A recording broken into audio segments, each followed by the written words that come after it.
Now, in order to make sense of that question, we have to provide a little bit of symbol. Okay. Now, we're going to look at a very small cell. There are only two mobile stations, okay, two iPhones, 1 and 2, and one base station. Even though there's one physical receiver, we're going to divide it into two logical receivers, okay, receiver 1 and receiver 2. And we will look at 4 different channels. 2 of them are the so-called direct channels. These are the desired, intended communication path. Of course, in the air, there's no real physical pipe of a channel. So by channel, we really mean a logical link.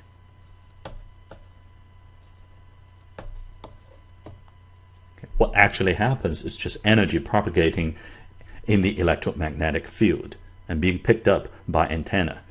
We don't have pipes, as if we're drawing pipes, but we actually don't. So these are logical channels. And we say that there is a transceiver pair from the transmitter 1 to the logical receiver 1, and then from transmitter to logical receiver 2. So happens these 2 logical receivers are physically co-located at the same spot. And then what about interference? When transmitter 1 talks, the energy propagates. Okay? And part of the energy will be picked up by this logical receiver 2. This is a dotted line to represent an interference channel. And there's the other interference channel. And we will use the following symbol, G sub I J, to denote the channel loss on the corresponding direct or interference channel. Now somehow the community got stuck with the term channel gain, even though these G's are numbers between 0 and 1. So it should be called channel loss. Let's say they're called channel gains. Now this is a little tricky.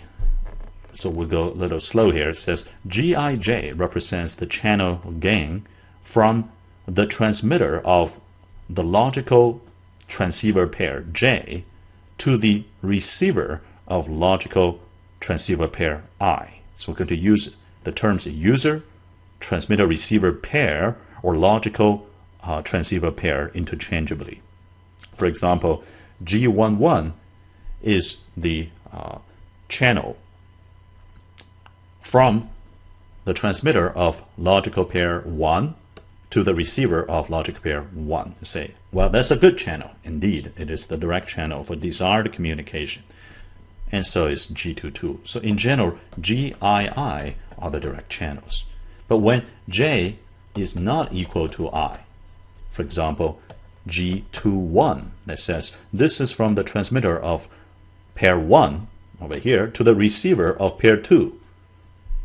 And therefore, this is the channel gain of an interference channel. G12 says this is from the transmitter of pair 2 to the receiver of pair 1. And in general, G12 is not equal to G21 necessarily. Now, ideally, of course, we want GIIs to be bigger than GIJs, where J is not equal to I.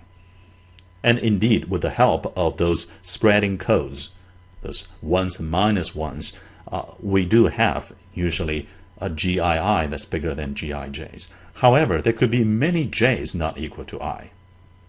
Okay, there could be tens of them. And even though each one provides just a little bit of interference to your transmission, they could add up.